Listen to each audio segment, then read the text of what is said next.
వంటి వాడు నా నిందను ఆయన భరించి నాకు నెమ్మది ఇవ్వడానికి, నాకు విడుదల ఇవ్వడానికి వచ్చినటువంటి వాడిని మూడో గుంపు గమనించి ఆయన దగ్గరకు వచ్చి పెట్టెలు విప్పి కానుకలను సమర్పించి విడలారా సాగిలపడి ఆయనను పూజించి సంతోషంతో తిరిగి వెళ్ళారు.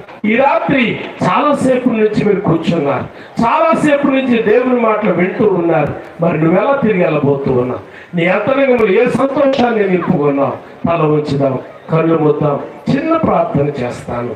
పిల్లరా అందరూ కూడా ఒక్కసారి తల ఉంచండి, కళ్ళు మూయండి. నీ అభిప్రాయం ఏంటి? యేసు ప్రభువుని గురించి నువ్వేమనుకుంటూ ఉన్నావు? ఆ జ్ఞానులను పిలిచి మొదటి గుంపును అడిగితే ఆయన రాజు అన్నారు. రెండో గుంపును పిలిచి అడిగితే ఆయన ఆరాధనకు యోగ్యుడు అన్నారు. మూడో గుంపును పిలిచి అడిగితే నా నిందను భరించేవాడు అన్నారు. మరి నువ్వేమనుకుంటూ ఉన్నావు? నువ్వేమనుకుంటూ ఉన్నావు?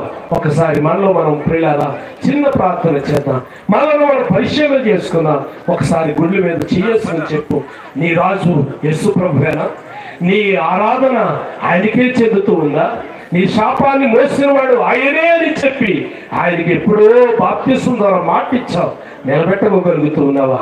ప్రార్థన చేద్దాం. పరిశుద్ధుడైన మా తండ్రి, గరుడైన మా ప్రభువానికి స్తోత్రాలు. కొద్దిసేపు నేను మీరు మాతో మాట్లాడినందుకు మీకు వందనాలు. విన్న వర్తమానం బిడ్డలు దీవెనకరంగా అనుగ్రహించారు. యేసు నామమున స్తుతించి ప్రార్థించి అడిగి వేడుకుంటున్నాను తండ్రి. సందేశాన్ని అందించినటువంటి జనసేవకులకి సంఘం తరపున, నా కుటుంబం తరపున నా హృదయపూర్వకమైన వందనాలు తెలియజేస్తూ ఉన్నాను. అలాగనే ఇట్లాంటి సర్వీసు కేక్ కటింగ్ అయ్యగారు ప్రార్థన చేసి జరిగించవలసిందిగా ఈ సమయాన్ని వారికి నేను అప్పగిస్తున్నాను. దేవునికి మహిమ కలుగును గాక. చిన్న ప్రార్థన కేకు ఈ యొక్క క్రిస్మస్ సందర్భంగా సమర్పించినటువంటి బిడ్డలు పద్మానాయన శ్రీ ద్వారా నాకు ఇచ్చినటువంటి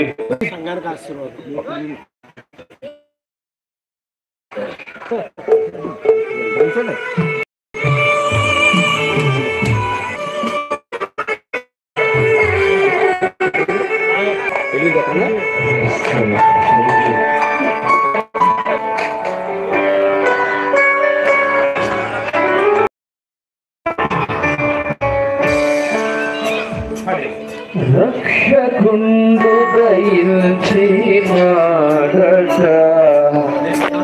మన కొరకు రక్షకుడు దయించినాడట రక్షకుడు